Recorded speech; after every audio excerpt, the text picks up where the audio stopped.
gente, tudo bem? Vamos falar de História 1. Vamos falar em específico o quê? Segundo Reinado, matéria preferida da professora aqui.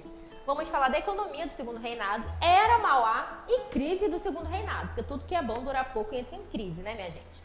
Então vamos lá, o Segundo Reinado foi com Dom Pedro II, pelo amor de Deus, hein, minha gente? Primeiro reinado, Dom Pedro I. Segundo reinado, Dom Pedro II. O Dom Pedro II, ele vai se tornar imperador aos 15 anos de idade. Vocês lembram que o pai dele abdicou o trono, foi embora. Quando ele tem 15 anos para tentar controlar as revoltas, ele se torna imperador e tenta administrar esse país. O produto mais exportado era o café e a mão de obra aqui eram os escravos. Para o Brasil era lucrativo os escravos porque não pagava salário, mas os maus tratos aos escravos eram péssimos, sabe? Coisas que merecem uma aula só disso, porque os castigos eram vários, tá? Desde o tronco, gargantilha, chicote e assim vai. O que acontece? O café era o produto mais exportado, porém, os outros países já tinham acabado com a escravidão, então toda a produção eles tinham que pagar salário a alguém. O Brasil não era escravo, então na plantação de café eram os escravos que trabalhavam, todo o lucro era do Brasil, sem pagar salário para ninguém. Então vai começar uma forte pressão dos outros países para poder acabar com a escravidão. Então a Lei Áurea, em 1888, assinada pela princesa Isabel, dá fim à escravidão e isso vai gerar consequências muito graves para o Brasil. Porque, por exemplo, os coronéis, os fazendeiros que dependiam dos escravos vão ter que começar a pagar salário aos imigrantes. E para eles não será lucrativo como era antes, porque escravo não pagava e os imigrantes recebiam salário, era diferente de escravo. O que acontece? Nesse AUE todo no módulo 2, tem o Barão de Mauá. Quem foi este cara? Quem era Barão de Mauá, gente? O cara tinha tanta grana, pra você ter uma noção, ele emprestava dinheiro pro imperador, pro Dom Pedro II. Tá, o cara vai ter banco, mas como é que ele vai enriquecer tanto? As ferrovias. Ele vai ser um dos primeiros a querer investir nas ferrovias no Brasil, nas locomotivas. Pra você ter uma noção, tinha uma locomotiva que ligava o Rio de Janeiro a Petrópolis. Por isso que o Dom Pedro vivia indo e voltando de Petrópolis. Porque era mais prático do que de carroça, né? Tá, e o Barão de Mauá, ele vai ser, assim, considerado inovador. Mas com o fim da escravidão, muitas coisas começam a mudar e muitas taxas começam a existir. Então isso também vai causar uma crise enorme até para ele, para um cara que era muito rico. E as pessoas, de início, tudo que é novo assusta.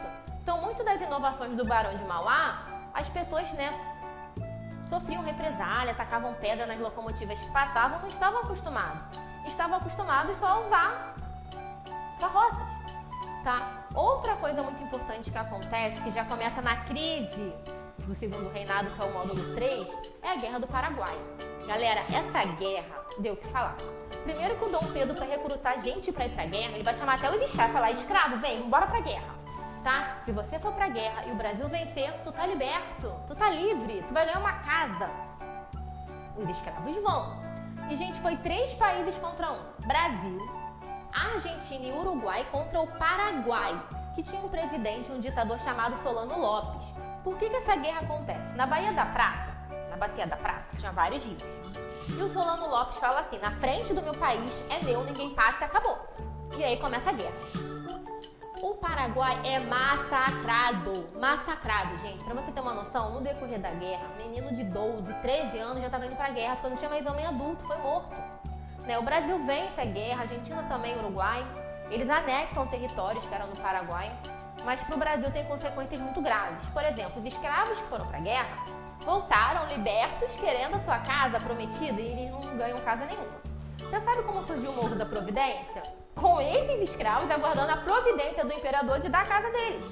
E eles vão habitar aquele morro aguardando a tal providência. E esse virou o nome daquele morro.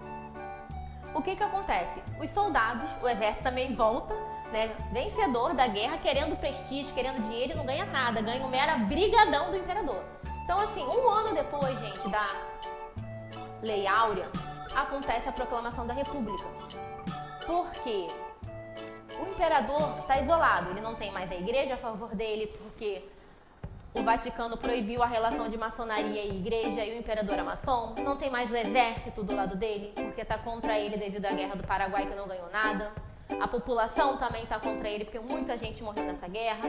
Enfim, um ano após a assinatura da Lei Áurea, ocorre a proclamação da República. Sendo que antes da Lei Áurea em si veio outras leis, como a Lei do Ventre Livre, Lei do Sexagenário. Mas a Lei Áurea foi o fim de tudo para o fim da monarquia, tá bom? Beijos e até!